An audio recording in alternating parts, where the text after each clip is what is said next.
Boa noite, Sérgio.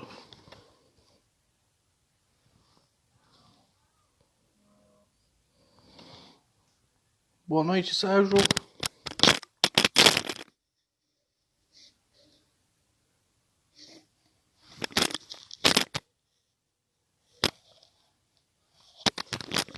Áudio, som, como está?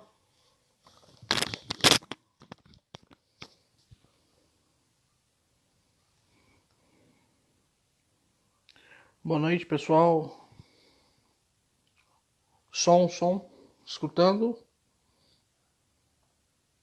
Som. Alô? Som.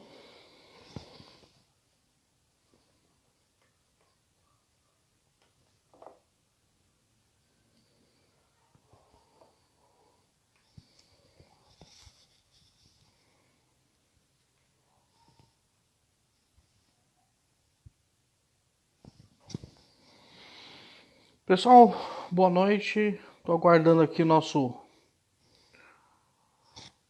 amigo Roberto Sato. Opa, já você chegou aqui. Boa noite a todos.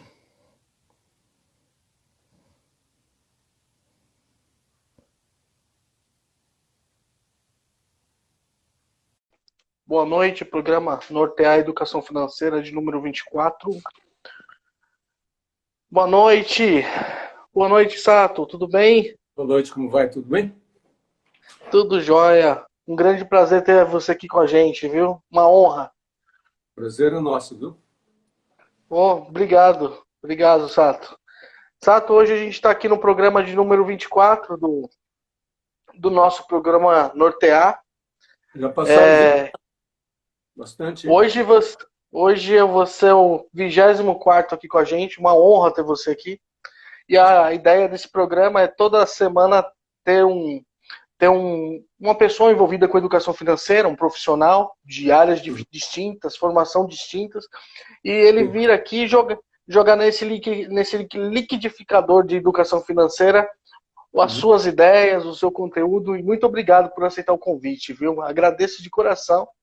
Quero dar boa noite a todos que estão nos escutando também.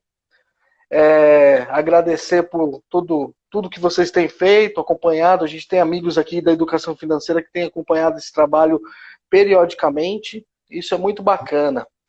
Sato, novamente, uma excelente noite para você e que a gente possa estar tratando hoje do tema. O tema é muito bacana. Uhum. A gente, o professor, eu nem sei como eu chamo ele, mas eu vou pôr aqui do jeito que ele gosta de ser chamado, pessoal. Vou até fixar aqui para enquanto Isso. vocês estão entrando, porque eu quero entender essa história, que é muito maneira. É, isso, fixei. Roberto Sato, ele vai falar hoje de educação financeira em todas as fases da vida. Roberto Sato, e ele se intitula Aprendiz Vitalício Júnior. Adorei, viu, Sato? Gostei demais disso aí. Dia, só para compartilhar com o pessoal, no dia que a gente começou a fazer as artes, eu e o Sim. Fernando, ele falou: Cleiton, você acha que você escreveu errado? Eu falei: não escrevi, o cartão dele está escrito assim. Ele falou que é assim que ele gosta de ser intitulado, e eu quero conversar contigo. Me Sim. conta um pouco da tua história. Eu quero que você conte a tua história de vida antes da gente começar a falar do assunto. A Uhum. sua formação, os seus trabalhos realizados com educação financeira, para o pessoal ir te conhecendo. E depois a gente começa a tratar o assunto. Pode ser? Pode. Então, é, eu sou neto de japoneses, né? Meus avós que vieram do Japão na década de 20. Eu nasci na década de 50, estou fazendo 63 anos daqui a um mês, mais ou menos. Oh, que legal. E eu nasci no interior do Paraná, numa cidade indígena, Inajá. E depois eu vivi até 12 anos de idade na divisa com o Paraguai, ali em São Luís. São Luís é uma cidade bem pequena. Na verdade, não é uma cidade, é um povoado que até hoje deve ter mil pessoas, mais ou menos.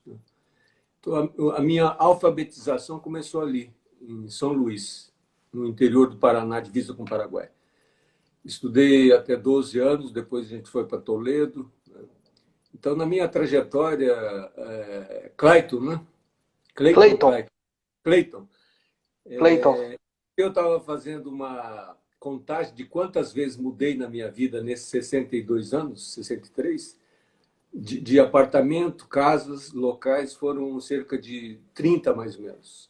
Então, Uau! tivesse que 30 mudar mudanças. 2 anos de idade. Tem anos que eu mudei 3 vezes, 2 vezes. Né? E a minha formação, eu sempre gostei de notas, moedas, né? Notas desde pequeno, desde uns 3, 4 anos de idade. Sempre Uhum. tive curiosidade de ver o desenho das notas, o desenho que está nas moedas. E até hoje eu sou colecionador também de uma moeda chamada Patacão aqui do Brasil, R$ 960. Participo da Patacão. sociedade, participo da Sociedade Numismática Brasileira, do Paranaense e Americana. Mas Legal. voltando, a minha formação, acabei me formando em bioquímica. Depois eu me especializei também em marketing para poder atuar dentro da área que eu me propus a fazer carreira na Nestlé. E, e para mim foi muito bom, porque eu gostei de utilizar parte do conhecimento de bioquímica alimentar para poder trabalhar numa grande empresa de alimentação e, ao mesmo tempo, poder me especializar mais em vendas e marketing. Então, a minha trajetória, a minha carreira foi dentro da área de vendas e marketing. E agora, já afunilando para o lado da educação financeira, eu lembro que meu primeiro contato foi mais ou menos realmente a partir de uns 3 anos de idade com dinheiro. Sim. Era 1960, mais ou menos, quando eu tive contato com a primeira moeda, primeiro dinheiro em papel moeda. Né? Até hoje eu lembro que um cruzeiro era o Almirante Tamandaré. Então, desde aquela época, eu tive curiosidade dos personagens estampados nas moedas e nas cédulas. E depois que comecei a trabalhar como boy, como catador de algodão, então, na verdade, eu tive na minha carreira diferentes profissões. Comecei a trabalhar com 7 anos de idade, 7, 8 anos de idade. E eu vi que todo o trabalho acabava indo para o lado do ganho para sustentação, né, que é o dinheiro.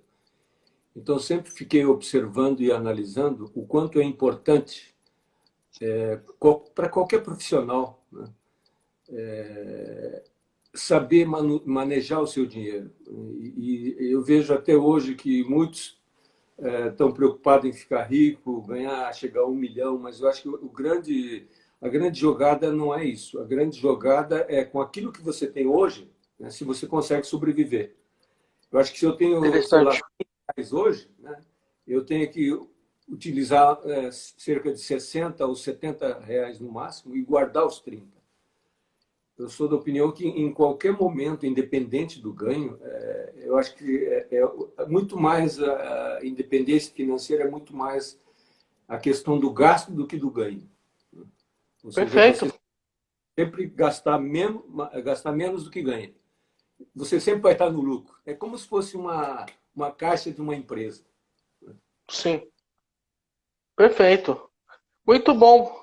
Muito bom, meu aprendiz vitalício júnior, Roberto Sato. Deixa eu te falar uma coisa sobre o assunto de hoje, educação financeira em todas as fases da vida. Hoje você participa de que trabalhos em relação à educação financeira, Sato? Eu tenho amigos que, eu quero até citar o nome deles. Conheci você através do Thiago Martelo, que tem uma Sim. admiração grande por ti.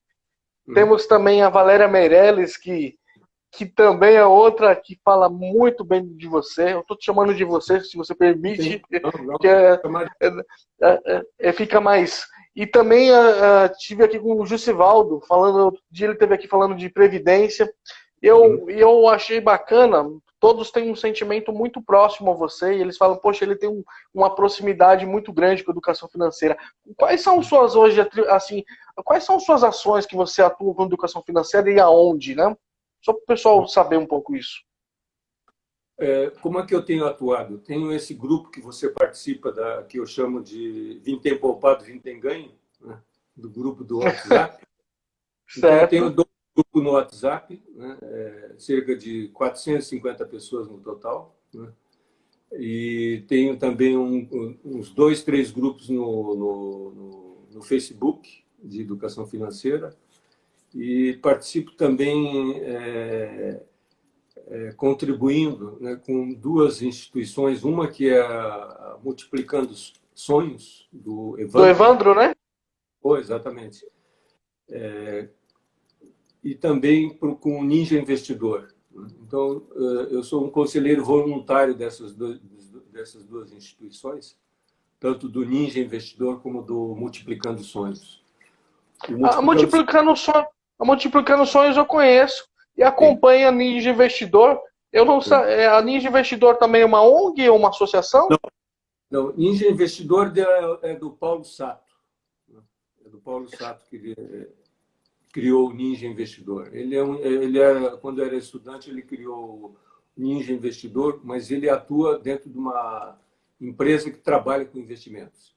O Paulo é parente seu? Sim, é meu filho. Opa, família envolvida na educação financeira, que bacana. Exatamente. Até a TCC dele lá na faculdade foi sobre educação financeira. Que bacana. Então, acabou transmitindo algumas coisas que eu sempre comentava com ele desde quando era criança, bebê. Né? Mas eu acho que... E outra que eu tenho feito é palestras, né? Tenho feito lives como esse que estou fazendo contigo. Tenho contribuído com algumas empresas. Nesses dias a gente fez uma live com a empresa chamada Tristar. Né? Eles são cerca de 40 funcionários. A gente falou sobre educação financeira e como eu orientaria ou que tipo de informações a gente compartilharia nesse momento difícil para empresas e os funcionários. Né? Porque tiveram redução, ninguém foi demitido, mas foi reduzido uma parcela do salário temporário. Assim como outras empresas aqui de São Paulo mesmo, em que a gente deu consultoria, e a gente focando não só na educação, como se faria para, antes de investir, quais os cuidados, quais critérios para você ter e buscar a sua independência, né, ao longo da trajetória da vida. Perfeito. Então, Sato, tira uma... Pode falar. Perdão. São várias atuações, né? Eu tenho atendido individualmente também algumas pessoas e compartilhado algumas coisas também. E a gente tem, agora na pandemia não, mas a gente se reunia junto com o pessoal do Tiago Martelo e outras pessoas, né? Ali na Benedito Calixto, lá no Espaço Cultural Berico. Aí, quando voltar, a gente faz um encontro lá, Cláudio, junto, você, Martelo. Você sabe que ele me convidou, eu ia participar, e aí veio a pandemia. Tava tudo marcado, mas a pandemia cancelou o nosso programa aí.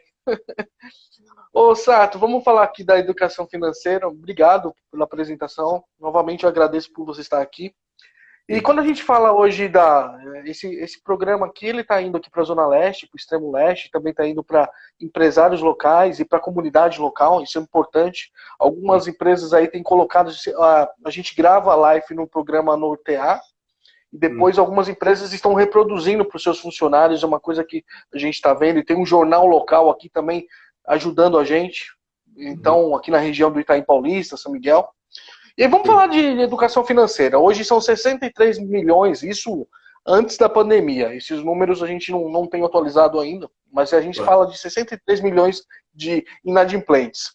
E aí a Sim. gente também vem daquela cultura que a gente não, nós não tivemos, eu particularmente não tive educação financeira na minha formação. Tudo que eu aprendi foi como você, na raça, ou na Sim. observação da nossa família e tudo mais. E quando a Uhum. gente fala aqui hoje do tema educação financeira em todas as fases da vida, a primeira pergunta que me fizeram para fazer para você é: você recomenda da infância até a melhor idade? Eu sempre recomendo que educação financeira, para mim, eu acho que antes de nascer a gente tem que começar a educação e depois de morrer. Entendeu? Por isso que sempre digo assim, o melhor momento é menos zero, zero menos, até 100 mais. Tá certo, Entendeu? muito bom. Por quê? E Porque como. eu acho o seguinte, porque zero menos? Zero menos, o que eu quero dizer é que antes da criança nascer, os pais precisam programar. Porque Perfeito. depois que a criança vem, não adianta os pais reclamarem, teve pandemia. Devia ter planejado, então, ter filho, certo? Por isso que eu Correto. digo. E outra, assim, porque sem mais, né? Para não falar depois da morte, eu coloquei sem mais.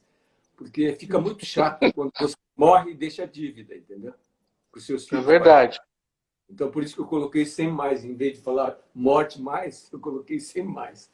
Para deixar muito Me- claro que nascer até depois de morrer. Menos zero e mais 100, né?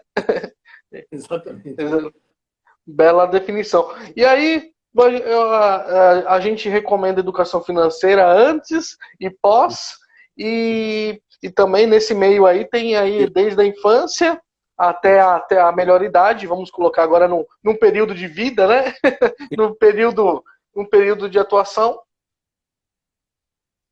a Eu gente vejo, recomenda, pode falar. não, desde o nascimento, né, principalmente quando a criança nasce, é um momento para quase 100% dos pais, o valor passa a ser os seus filhos. Né? Eu vejo assim que muitas pessoas, quando são solteiras, ela tem um foco para ele. Mas quando nasce o filho, esse foco passa a ser o filho. O centro do mundo passa a ser o filho, seus filhos. Né? Então eu vejo que essa criança, ela vai crescer de forma educada financeiramente, e a própria educação básica, se essa criança não for mimada, entendeu? Não receber todos os presentes que ela, eu quero aquilo lá, compra, quero em tal lugar, vai. Não, eu acho que desde o início, desde quando é bebê, você tem que ter um critério, mesmo que possa adquirir qualquer coisa, eu acho que tem que ter um critério, de forma não de forma a esbanjar recursos, mas sim, se dá para viver, viva com menos, entendeu? Alguma coisa menos do que você comprar 10 brinquedos. Dá um brinquedo para o seu filho. Né? Eu acho que Sim. tem que ser de forma comedida. Não adianta quando a criança chegar na adolescência o pai reclamar. Eu acho que se o adolescente ele não tem problema, ou um jovem tem problema, eu acho que o problema não é o adolescente, são os pais. Depois que ele Perfeito. torna jovem adulto, sim, ele passa a ser. Mas eu acho que a base, né, não é nem da educação. Eu vejo muitas escolas que reclamam, né, muitos pais reclamando das escolas. Mas eu acho que quem dá a educação não são as escolas, são os pais, é a família. Educação Começa na básica, família. exatamente. Depois é o papel da escola, ou em conjunto. Mas a maior responsabilidade é sobre os pais. Educação financeira, da mesma forma. Cada vez mais nós teremos no Brasil educação financeira nas escolas. Mas a base da educação financeira tem que começar com os pais. Entendeu? Entendi. E aí a gente entra no seu dilema, né? Porque muitos desses pais não tiveram um aprendizado bacana com seus pais, não é isso? Também não tiveram educação financeira na escola, e aí começa uma luta de responsabilidade, né? O filho, dizem que as crianças, já com 6 anos, a gente tem que colocar alguns valores de educação financeira, não sei se você concorda com isso. Outro dia eu lembro de uma senhora, isso me marca bastante. Eu atendi uma senhora em Itaquera e ela falando, tadinho do meu filho, adolescente, né? Ganha tão pouco, jovem aprendiz. Uhum. Eu não vou pedir nada para ele, eu não vou pedir ajuda para ele. Eu falei, olha, né, esse tipo de comportamento de não dar uma responsabilidade de dinheiro para os nossos adolescentes, talvez Uhum. seja uma falha nossa, né? Então a gente começa da criança que de repente no primeiro choro o pai cede, né? Uhum. Aí tem os adolescentes, e aí eu quero entender de você falando aí a educação financeira em todas as fases da vida, da criança, você já falou que é antes de nascer, isso eu já achei fantástico. E depois da morte, que a gente não vai chamar de morte, a gente chama mais 100, não é isso? Exatamente. Sem mais. Sem mais. Sem mais, que eu achei muito bacana. E aí, bom, o que a gente pode falar fase a fase? Existe um período propício para alguma atividade específica com dinheiro, com as finanças? Vamos levar nessa linha? Uhum. Eu vejo assim que eu acho que a melhor maneira de a gente passar um conhecimento, principalmente até para os seus filhos, para os nossos filhos, não adianta ficar falando, ó, 1 mais 1 é 2 e guarda 10% dos R$ 10. Vai entrar por aqui, sai por aqui. Mas eu acho que a maneira como o pai compra, a maneira como faz a compra do mês, a maneira como compartilha o ganho e o depósito na poupança, o investimento, eu acho que, assim como discute-se aonde vai passear, o que vai comer, tem que discutir dinheiro. Se fosse natural, como come o pão. Eu acho que Perfeito. tem parte do dia a dia. Não pode ser, agora a gente vai sentar, depois na missa vai discutir o dinheiro. Não, acho que o dinheiro tem que ser assim como o sal. Estou precisando de sal, coloca mais uma pitada. O dinheiro é a mesma coisa, entendeu? Acho como se fosse um ingrediente do dia a dia da família. Daí Existe um. a criança vai crescer ouvindo desde bebê, né? Eu lembro que Certo. o que eu fiz, né? Eu sempre ficava pensando, puxa, a gente nunca nasce pai, a gente é pai depois, certo? Então, assim como o filho aprende a ser filho, a gente nasce, quando o nosso filho nasce, a gente passa a ser pai e aprende a ser pai. E eu vejo que a educação financeira, eu acho que mais do que ensinar os filhos, a gente pode aprender com eles. E a gente aprende na medida que a gente tenta passar alguns valores, entende? Não adianta falar, não pode gastar. Entende? Tem que poupar, economizar e investir. Agora, se eu não poupo, não economizo e não invisto, como é que eu vou falar? Eu acho que tem que ser praticar o que prega. Entendeu, Cleiton? Cleiton. É um modelo, né? Exatamente. Eu acho que é muito mais pelo exemplo do dia a dia, ao longo da trajetória, durante a primeira infância até 6 anos de idade, dos 6 até 12 anos, do 12 até 21 anos, e vai seguindo, entendeu?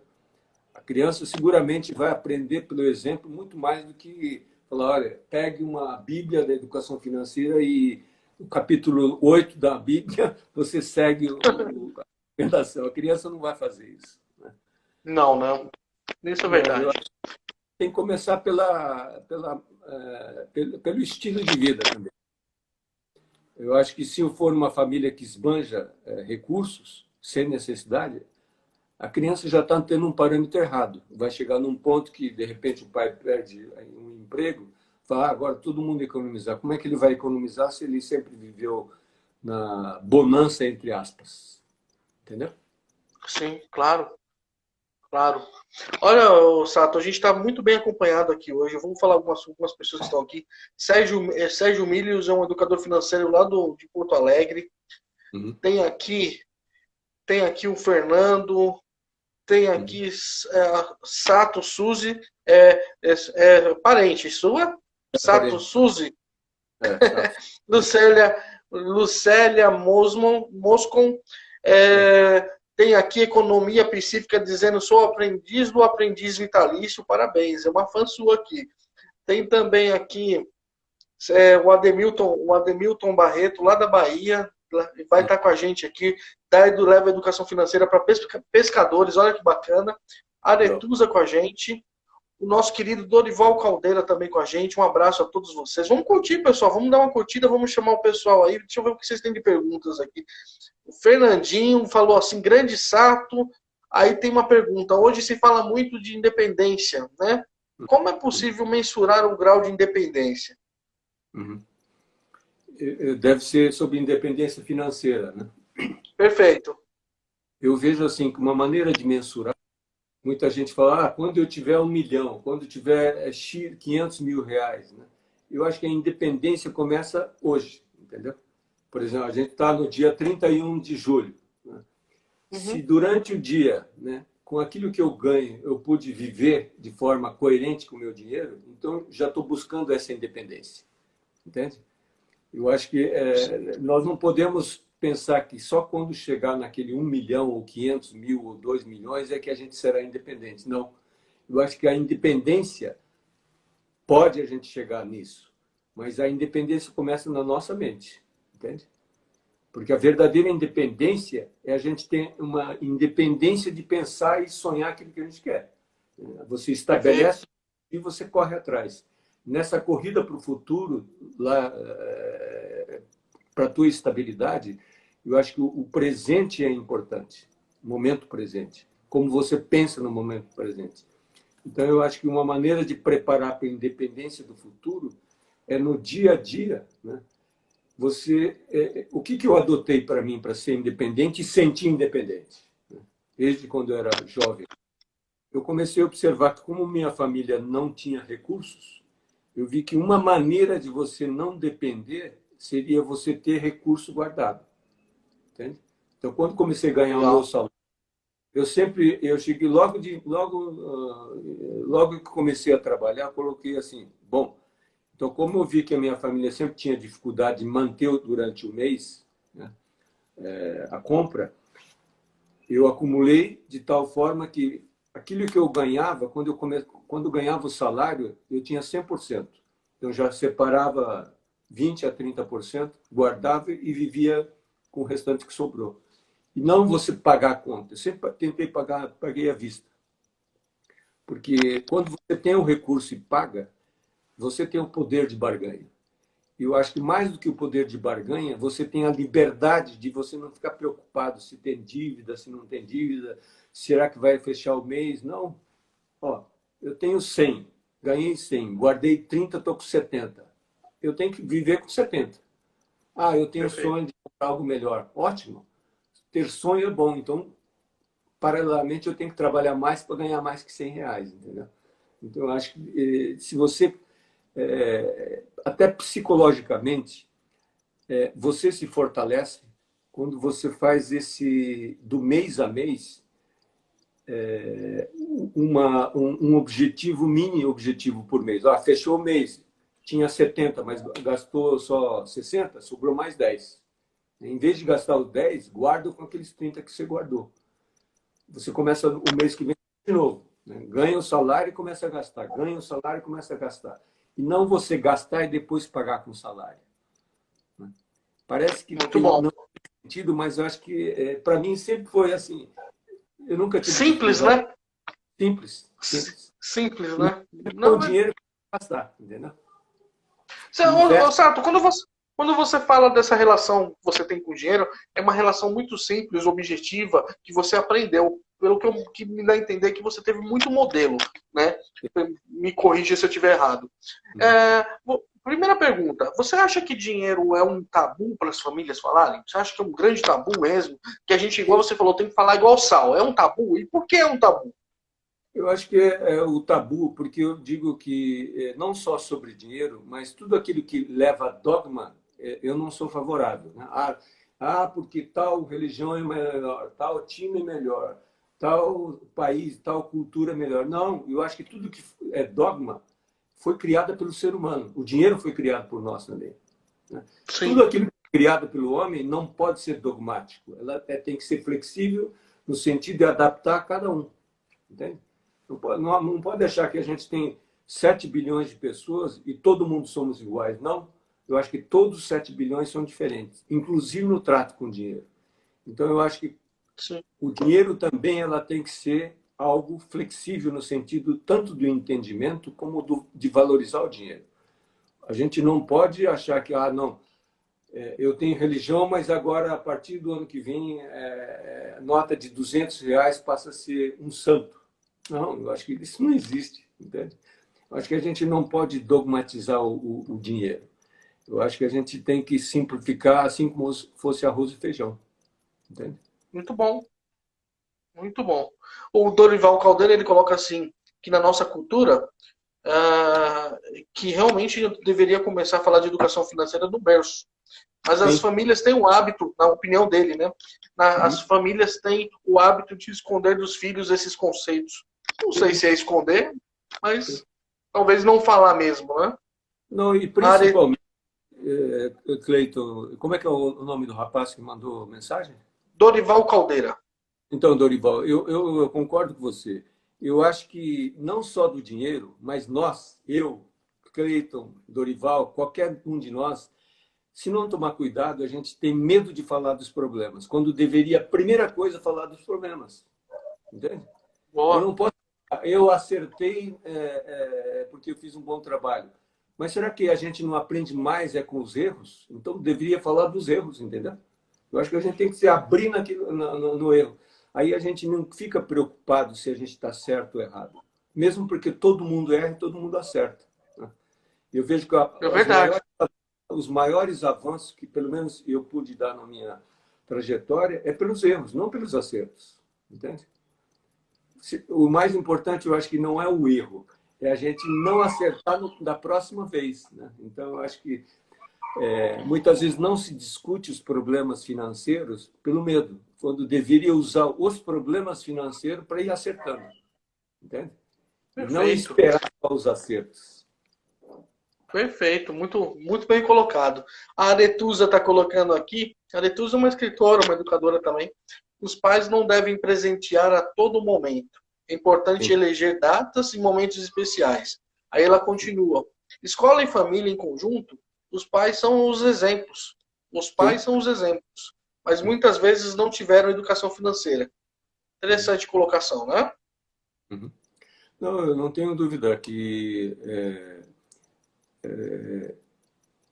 não só as crianças, mas nós como adultos, se a gente não tomar cuidado, né, a gente repete os mesmos erros que a gente vê nas crianças, entende?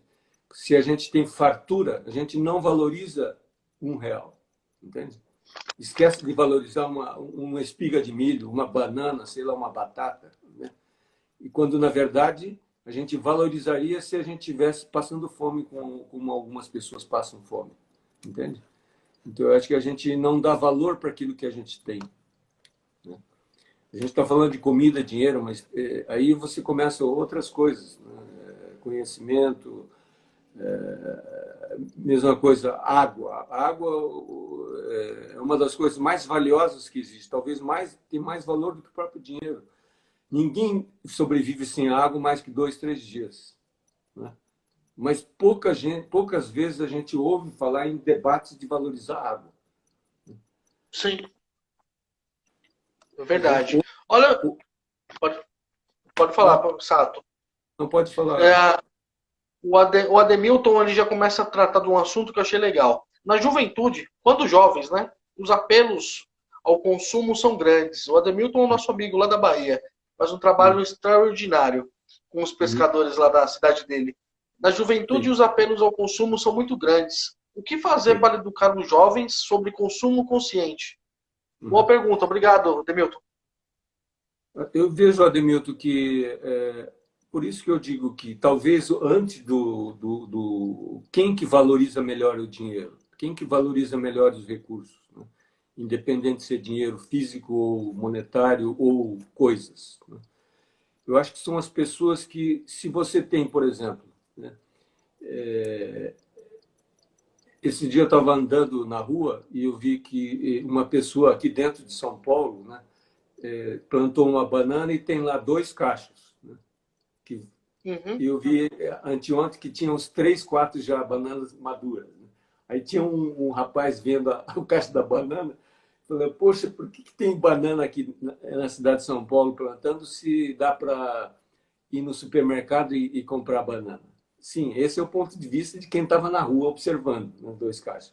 Mas se perguntar para a pessoa que plantou a banana dentro do capital e tem 2 cachos gigantes com, sei lá, 200 bananas em cada cacho, eu acho que a banana que ele plantou, ele vai colher, né, tem muito mais valor emocional, né, sentimental, de ele cuidar da bananeira, né, do que ele ir no supermercado comprar.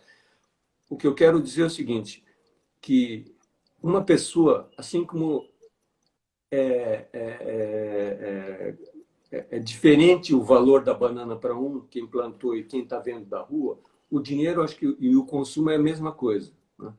Eu acho que Uhum, o que vem antes, dinheiro ou consumo? Acho que as duas coisas vêm ao mesmo tempo. Porque uma pessoa perfeito. vai valorizar o consumo se souber o valor do dinheiro, e vai saber o valor do dinheiro se tiver dentro da família o hábito de ter um consumo consciente. Eu acho que o consumo consciente nasce dentro da família também. Então a gente não pode. É claro que existe um marketing, uma propaganda massiva de todas as empresas que produzem qualquer tipo de serviço ou produto, certo? Só basta ligar a televisão, ou mesmo não tendo televisão, se você vê jornal, revista, vai para o supermercado, qualquer loja, tem muita propaganda, Sim, justamente para impulsionar a venda. Mas, por outro lado, cabe aos pais e à família, né? Muita gente não leva os filhos porque filhos fica pedindo, compra isso, compra aquilo. Eu sou da opinião, não, tem que levar. Tem que eu levar. também sou. Tem que Tem que levar. levar. Eu acho que nós não Eu, podemos esconder a realidade dos filhos. A gente tem que mostrar a realidade. Né? Usa a realidade, usa o supermercado. Até tem no grupo que você participa, Cleiton, o professor Lucena, lá de Universidade Federal da Paraíba, né? Lá, em vez de ter adultos fazendo pesquisa no supermercado, lá tem estudantes, jovens menos que 18 anos, fazem pesquisa de supermercado para compartilhar com a população. Ah, supermercado 1, 2, 3, sal é mais caro. 1, 2, A, B, C, o sal é mais barato. Entende? Então, a criança entendi. não é maior, são menores. Eles estão tendo usando o próprio ponto de venda como laboratório. Isso é rico. A pessoa, desde criança, vai estar envolvido em saber o que é pesquisa de preço. Então, acho que o consumo consciente tem um espaço tão grande quanto a educação financeira e faz parte da educação financeira. Perfeito. Um amigo meu aqui, grande amigo meu, o Wellington Jorge, ele fala uma pergunta muito bacana. O sucesso financeiro atualmente tem sido, tem sido relacionado à aquisição de carros ou celulares caros. Você acha, Sato, que os jovens mudarão, tem a possibilidade de mudar essa mentalidade? Sim, eu vejo hoje vários jovens. Você estava fazendo a pergunta, eu lembrei agora de um caso, isso já faz uns 30 anos atrás. A gente estava viajando na região lá no interior de Santa Catarina com o meu chefe. A gente acabou atrasando por causa da tempestade. Chegamos meia-noite num hotel, né, numa cidade, e quando a gente bateu o hotel, veio um garoto atender. Ele tinha uns 14 anos de idade. Né? Quando a gente viu o garoto de 14 anos nos atendendo em plena tempestade no interior de Santa Catarina, eu olhei para o meu chefe e falei, olha, esse garoto nunca vai ser uma pessoa que não vai valorizar, né, as pessoas que trabalhar à noite. Então, eu vejo assim que o aprendizado, né, de valor, como que é o nome da pessoa que falou? O Wellington Jorge. Então, Wellington, eu acho que é possível, sim, não só trazer o aprendizado para os jovens, mudar a maneira de encarar. Eu vejo que o maior inimigo é o nosso pensamento. Se a gente acha que o jovem não vai ter capacidade, o jovem não terá, assim como nós não teremos como adulto. Então, acho que a melhor maneira de a gente mensurar se o jovem tem capacidade ou não, se eu tiver essa dúvida, é a mesma coisa. Alguém falar assim, ó, Sato, você que vai fazer 63, você pode estudar alguma coisa nova? Né? Se eu falar que sim, eu estou disposto a aprender, correto? Então, eu Sim, posso mostrar para o jovem que, mesmo estando independente da idade, vai poder mudar. o mindset de valorizar, né? Tanto o celular como o carro que ele fez. Eu acho que é possível, sim, melhorar o entendimento do valor das coisas. Por exemplo, aqui tem uma caneta que custa R$ 2, mas tem canetas que custam R$ 60.000, mas as duas Sim. escrevem, você compreende? Assim como o celular e o carro. Eu acho que cada vez mais a gente vai saber mensurar o valor das coisas e a utilidade das coisas.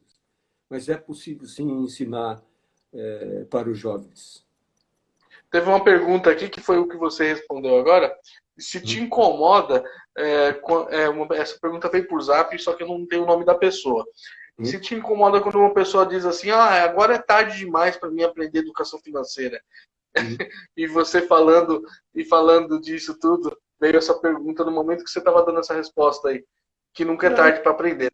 não, nunca é tarde, nunca é tarde. Até eu sempre defendo, né, e sempre defendi, defendo ainda, e sempre vou defender, que por menos que você conheça, você tem alguma coisa diferente para você compartilhar. E quando você compartilha, você está ajudando o outro a aprender. E mesmo que a gente seja experiente, né, por mais que a gente seja experiente, eu acho que a gente tem que deixar um espaço para continuar aprendendo. Porque eu vejo que quem não segue aprendendo, né, na verdade, ela não está parada. Eu acho que está regredindo. Você compreende? É a mesma Sim. coisa.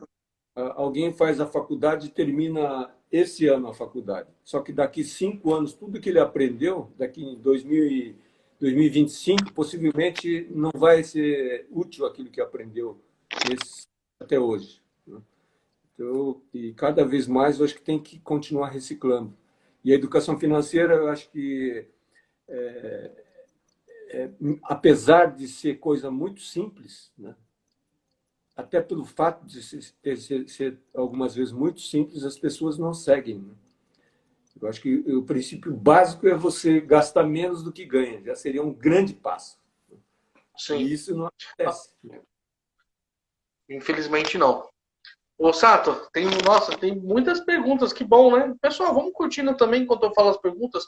Um outro Wellington, agora é o professor Wellington Lima, ele coloca assim, Sato, como você educou seus filhos financeiramente? E a partir de que idade? Boa pergunta. Não, eu comecei desde quando eu abri a conta quando ele tinha 3 dias de vida. Aí quando ele fez Tá? uns 1 mês, 2 meses de idade, eu peguei ele no colo na hora do almoço e levei ele para apresentar para o gerente do banco, né? Lá em Curitiba, na Monsenhor Celso. Eu falei, olha, a conta que eu abri da poupança é esse sujeito que é o dono, né? Então, eu, desde pequeno, desde 3 dias de vida, abri uma conta para ele. Qual que foi o meu objetivo? Eu falei, não, ele não vai entender nada. Até 6 anos, ele não estava nunca, não estava nem aí. Né? Mas desde 1 mês de idade, 6 meses de idade, sempre levei ele junto com o porquinho dele. Entende? Então a gente ia lá no Uhum. banco, abria e ele ajudava a juntar todas as moedas maiores, depois menores, e até uns 17, 18 anos ele acompanhou a ida aos bancos. Então eu Legal. acho que cada momento a gente foi compartilhando o dia a dia, o que é banco, conversa com o gerente do banco, vai lá, senta na frente, toma café, para ele saber o que é banco, o que é cheque, onde está o dinheiro, para mostrar o extrato. Outra que eu sempre trabalhei foi com a mesada e a semanada, começando com a semanada, mesada. E uma coisa que funcionou para ele que eu vi, eu ficava observando. Se eu dava 5 anos de idade, então dava semanada, sei lá, R$ 3. Fez 10 anos, então ganhava R$ 10. Depois de 10, começou a mesada. Então eu falei assim, ó, filho, toda vez que você ganha, você tem 10 anos, ganha R$ 10 por semana, tá? Se você guardou 5, a gente vai pegar aqueles 5, eu te dou mais 5 e a gente joga dentro do porquinho 10, para estimular ele guardar, entendeu? Então eu vi que ele pegou esse raciocínio e sempre ele guardou. Eu acho que nunca ele gastou tudo. Desde pequeno ele sempre guardou uma parte, porque eu ajudava a complementar, economizava Você muito tem, pouco. você só tem o Paulo ou tem mais filhos? Não, Desculpa a São Paulo. curiosidade. Só São o Paulo. Paulo. E ele tá. Eu quero o Paulo aqui para falar de finanças com a gente também. Já vou Eu fazer vou, o convite para ele. vou falar para ele. O Erasmo fez uma outra pergunta aqui. Sato, tenho dois filhos. Uhum, Um de 12, outro de 16. uhum, Invisto nos estudos deles, porém o uhum, círculo de amizade dentro deles, uhum, os adolescentes sempre andam com roupas de grife, iPhone, tablet. uhum, Como lidar com isso? Qual a sua uhum. recomendação, Sato? Ó, eu acho que a mesma coisa a gente teve com o meu filho, né?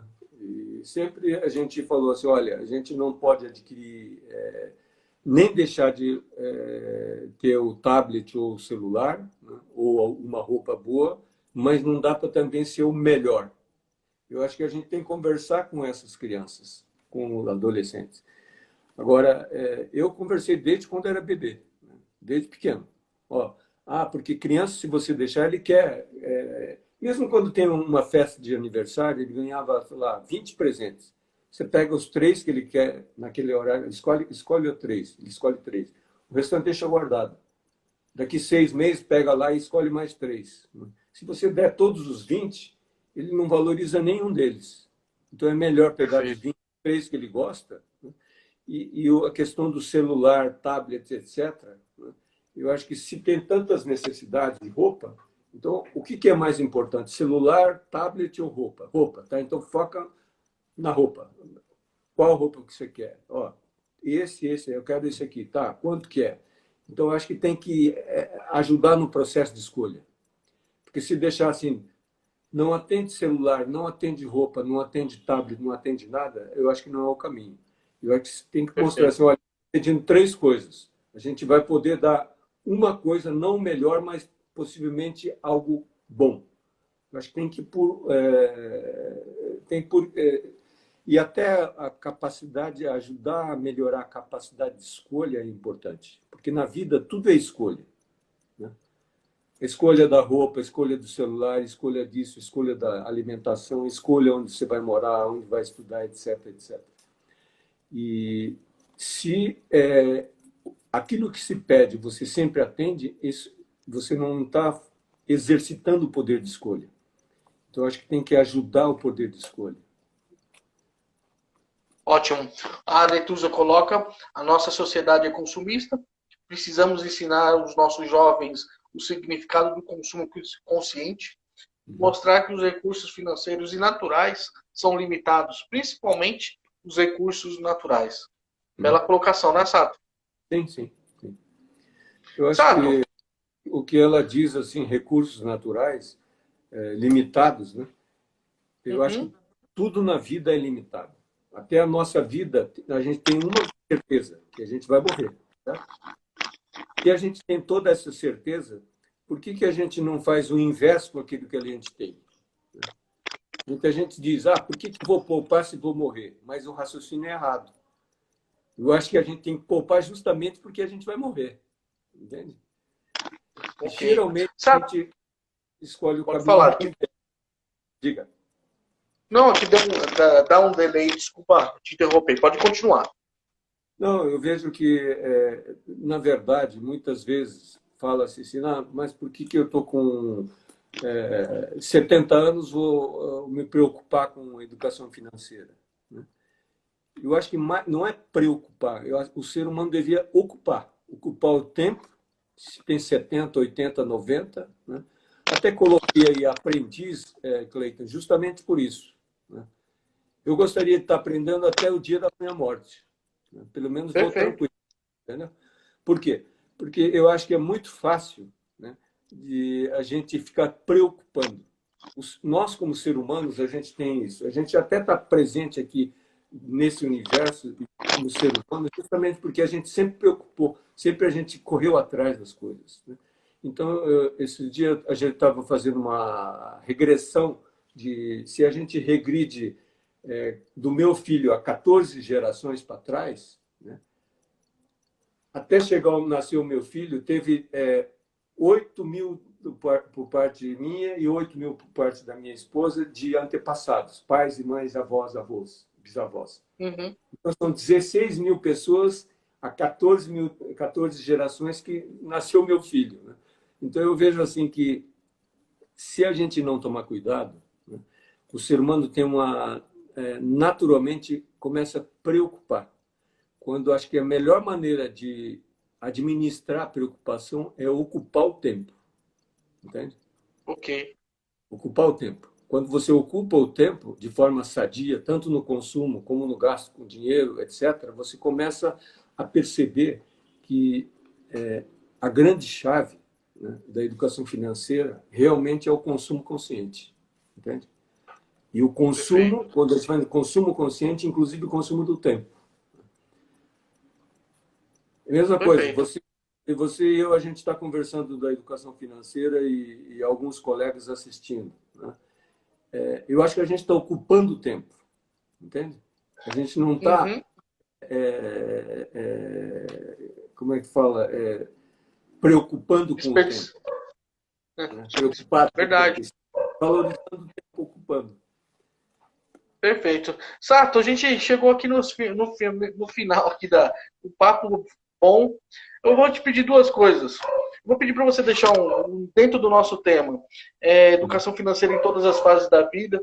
Você deixa uma recomendação aí para todos, e aí Uhum. do jeito que você achar legal. E a gente também tem aqui um dilema, aqui uma ideia no programa.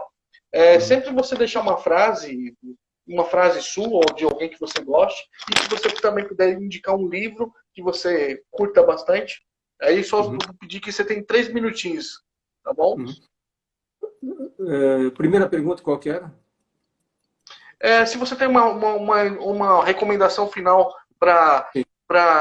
as pessoas, né, independente se é crianças, jovens, adultos ou a melhor idade. Eu acho que o primeiro, respondendo a primeira pergunta, a minha resposta é assim: não tente dar complexidade à educação financeira, porque muitas vezes o menos é mais, né? Menos é Tá? mais. É simples. Tenta aquilo que dá para fazer hoje, né? Faça hoje. Não adianta achar que vai ter uma Bíblia porque vai te ensinar a educação financeira. Não, faça a coisa básica. Gastar menos do que gasta já é o primeiro ponto. O segundo, Legal. você falou de Se uma tem uma frase. frase, vamos deixar uma frase ou sua ou de alguém que você gosta. Fica à vontade. Frase, na verdade, é a primeira frase que eu aprendi, foi em 1981. Né? Eu aprendi, estava escrito no quadro, assim, quando fui participar de um evento, estava escrito assim: o acaso favorece a mente preparada. Então, fiquei O pensando, acaso. o acaso favorece a mente preparada. O que quer dizer que, se você estuda, se você se dedica, né? Agora voltando à educação financeira, né? O acaso, uma dificuldade, uma crise, se você se consome de forma consciente, vai favorecer a tua atitude. Então, o acaso favorece a mente preparada. Então, e não jogar a culpa no governo, mãe, etc., chefe, empresa. Não, eu acho que a resposta está dentro da gente. E Legal. o último é O o livro. livro. Eu estou lendo o livro que eu recebi aqui do Conrado, até ele falar do grupo, Quebre a Caixa e Fure a Bolha. Né? Eu já acabei de terminar essa semana, do Conrado Navarro. Né? Esse aqui é o último livro que estou lendo, que terminei de ler. Então, ele pega a parte financeira, da educação financeira lá do Dinheirama e o dia a dia do trabalho dele, empresário, para misturar duas coisas e mostrar que, se você tem algo a conquistar, um sonho, né, você tem que furar a bolha. Ou seja, você tem que ir à busca desse sonho, desse objetivo e dessa meta. Ou seja, você tem que furar a bolha, você tem que furar a sua carapaça e ir para frente. Ô, Sato, muito bom. Sato, quero te agradecer o bate-papo. Gostou? Tá trocando essa ideia? Quem gostou aí, curte. Eu adorei. Aprendi muito aqui nessa noite. Obrigado, viu? Sim. E você investir 1 hora do teu tempo batendo um papo com a gente. Muito obrigado. Não tenho como te agradecer. Eu que agradeço a todos que estão nos assistindo e também ao Cleiton, né, e à equipe aí. E eu, eu gosto de participar desse assunto porque eu vejo que a educação financeira, né, ela ajuda todas as pessoas não só a viver melhor, mas a trabalhar melhor valorizar mais a própria vida e dos seus semelhantes. Tá, Educação, joia. Sato, grande muito chave. obrigado. Muito obrigado. Eu vou chamar o Fernando. A gente tem o Legal. Fernando, eu queria que você ficasse assistindo. O Fernando trabalha com a gente. Ele vai Tá fazer bom. os comentários aqui, tá bom? Obrigado, viu? Pessoal, Valeu. continua aqui com a gente, curtindo. Quem curtiu é o mestre Sato. Não tem como chamar ele de aprendiz vitalício, não. Ele é um excelente professor. Deixa eu chamar o Fernando aqui. Queria do tempo, mas a gente vai falar também. Quem curtiu? Cadê as curtidas de vocês? Eu não tô vendo as curtidas. Quero muita curtida aqui agora. Chamando o Fernando na recepção. Cadê o Fernando? Chamando o Fernando na Fala, meu recepção. jovem. Fernando, a gente tem pouco tempo, mas Então vamos lá. o nosso tempo tivemos um investimento e tanto, né? Corre lá, meu irmão. Cara, como é bom ouvir pessoas sábias falar, né? É sempre bom ouvir pessoas sábias falar, pessoas que têm muito da vida que levou, das escolhas que levaram, e é sempre bom estar perto delas, porque a gente aprende muito, né? Dizem que o jovem tem muita coisa para aprender também, com pessoas que já têm as suas experiências vividas aí, e nós temos aí o convidado, o Roberto Sato, hoje, que foi fantástico, cara. Inclusive, quando ele falou essa frase aqui, eu tô até agora pensando o quanto isso impacta, porque às vezes a gente não sabe, às vezes é uma palavrinha que você, cara, dá um chacoalhão na cabeça. Sem querer te cortar. Olha a definição que o Dorival deu do Sato. Profissional sereno, firme nas colocações. É difícil. Não, ele foi muito assertivo, cara. Uma seriedade assertiva. Mas a frase que eu quero repetir aqui, que ele falou é assim, cara. Eu achei muito legal. Não se preocupar, né? Não se preocupar com educação financeira e se ocupar, cara. Eu achei fantástico, porque pensa comigo, se você consegue inverter, como ele colocou essa virada de chave, as pessoas ficam preocupadas, mas se você usasse o seu tempo de estar se preocupando em ocupá-la de uma forma mais assertiva, né, colocando as coisas em ordem, direcionando, planejando, você não estaria se preocupando, né? Uma sacada tão simples, né, cara? Você inverte a chave de uma forma muito simples. Então, para de se preocupar e ocupe-se em melhorar a sua educação financeira. Eu achei muito fantástico, cara. Sacada. Eu até anotei aqui, como porque Fernando, eu vou usar, eu quero tá, curtidas. Eu quero curtidas aí na lateral. Enquanto o Fernando tá falando, eu quero curtidas aí. Fala, Fernando. Não, eu vou ficar pensando nessa frase aqui agora, porque realmente o Roberto Sato deixou essa frase aí fantástica. Eu vou carregar ela. E assim, né? Quem gostou, então, faz um comentário aí. Escolhas, eu adorei, cara. A escolha, você vê aí a forma como ele trouxe educação financeira, apresentou educação financeira para o filho dele, né? Então, se você tem essa oportunidade, então você imagina que você cria filhos com esse hábito aí desde a infância. A sacada dele de -1 e 100 mais, né? Eu achei legal também, porque de fato, quando ele falou isso, eu já falei, puta, é bem isso aqui que ele vai falar. E foi batata, exatamente como ele falou. Você prepara o filho. Estamos grávidos, né? Somos pais agora. Pô, e agora? Bom, agora, isso é automático na cabeça de cada pai. Pelo menos foi na minha, né? Quando eu descobri que ia ser pai, pô, peraí, agora vai mudar as coisas. Agora o meu orçamento é outro. Agora a visão tem que ser outra. E aí mexe, é bem essa frase, né? Tem alguns amigos novos aqui, o Valdir Vasco, seja bem-vindo. Valdir, obrigado pela presença, Erasmo Souza. O pessoal que está chegando hoje aqui na live, Fernando, é bom a gente estar falando para eles que esse é o programa de número 24, vem mais programas por aí, e que as pessoas podem assistir no YouTube. Né? A semana que vem, sabe quem vai estar no Nortear na terça-feira com a gente? Ademilton Barreto. Ademilton Barreto. Lá na Bahia, da Bahia, falando de educação financeira para pescadores. E ele vai arrebentar. Eu tenho certeza que ele tem muita história para contar, cara. Tem muita história para contar. Eu tenho certeza que é muito legal você ouvir esse tipo de coisa, né? É muito legal. A gente pensa de um âmbito, como eu coloquei a pergunta lá sobre a questão de independência financeira, e até o Sato colocou, né? Que aí depende. Então, você imagina o que o Ademilson vai nos trazer sobre a visão dos pescadores das finanças, né? Então, estou doido Fernando, para ouvir esse cara falar. Fernando, 15 segundos restantes. Quero agradecer a todos vocês que estão aqui conosco. Curtam a Nortear e curtam a conta da Compreender. Quero que vocês nos sigam também.